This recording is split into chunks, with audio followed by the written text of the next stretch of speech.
que l'homme contemple donc la nature entière dans sa haute et pleine majesté, qu'il éloigne sa vue des objets bas qui l'environnent, qu'il regarde cette éclatante lumière mise comme une lampe éternelle pour éclairer l'univers, que la terre lui paraisse comme un point au prix du vaste tour que cet astre décrit, qu'il s'étonne de ce que ce vaste tour lui-même n'est qu'une pointe très délicate à l'égard de celui que les astres qui roulent dans le firmament embrassent.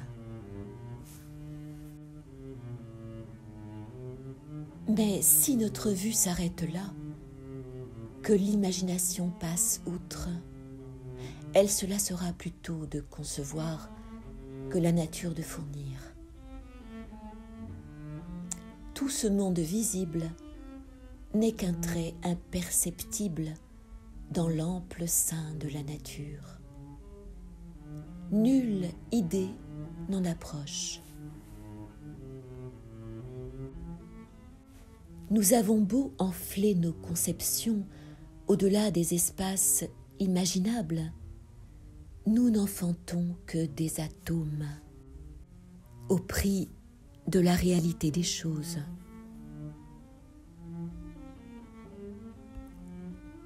C'est une sphère dont le centre est partout, la circonférence nulle part.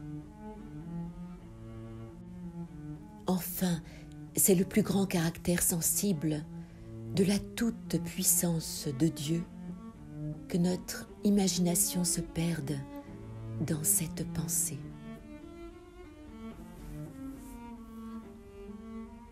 Que l'homme, étant revenu à soi, considère ce qu'il est au prix de ce qui est, qu'il se regarde comme égaré dans ce canton détourné de la nature, et que de ce petit cachot où il se trouve logé, j'entends l'univers, il apprenne à estimer la terre, les royaumes, les villes et soi-même son juste prix. Qu'est-ce qu'un homme dans l'infini? Mais pour lui présenter un autre prodige aussi étonnant, qu'il recherche dans ce qu'il connaît les choses les plus délicates. Qu'un ciron lui offre, dans la petitesse de son corps, des parties incomparablement plus petites, des jambes avec des jointures, des veines dans ses jambes, du sang dans ses veines, des humeurs dans ce sang, des gouttes dans ses humeurs, des vapeurs dans ses gouttes. Que, divisant encore ces dernières choses, il épuise ses forces en ses conceptions, et que le dernier objet où il peut arriver soit maintenant celui de notre discours. Il pensera peut-être que c'est là l'extrême petitesse de la nature. Je veux lui faire voir là-dedans un abîme nouveau. Je lui veux peindre non seulement l'univers visible, mais l'immensité qu'on peut concevoir de la nature dans l'enceinte de ce raccourci d'atomes. Qu'il y voit une infinité d'univers dont chacun a son firmament, ses planètes, sa terre, en la même proportion que le monde visible.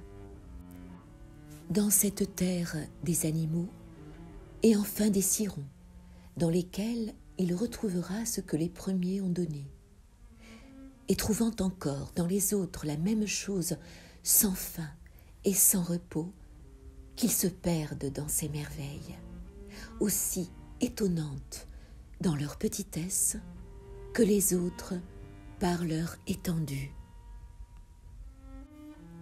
Car qui n'admirera que notre corps, qui tantôt n'était pas perceptible dans l'univers, imperceptible lui-même dans le sein du tout, soit à présent un colosse, un monde, ou plutôt un tout, à l'égard du néant où l'on ne peut arriver.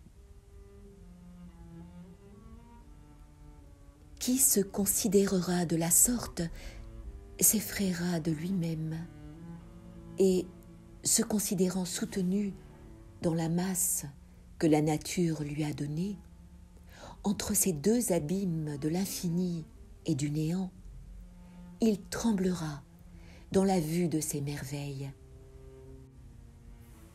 Et je crois que sa curiosité, se changeant en admiration, il sera plus disposé à les contempler en silence qu'à les rechercher avec présomption. Car enfin, qu'est-ce que l'homme dans la nature? Un néant à l'égard de l'infini, un tout à l'égard du néant, un milieu entre rien et tout. Infiniment éloigné de comprendre les extrêmes, la fin des choses et leurs principes sont pour lui invinciblement cachés dans un secret impénétrable, également incapable de voir le néant d'où il est tiré et l'infini où il est englouti.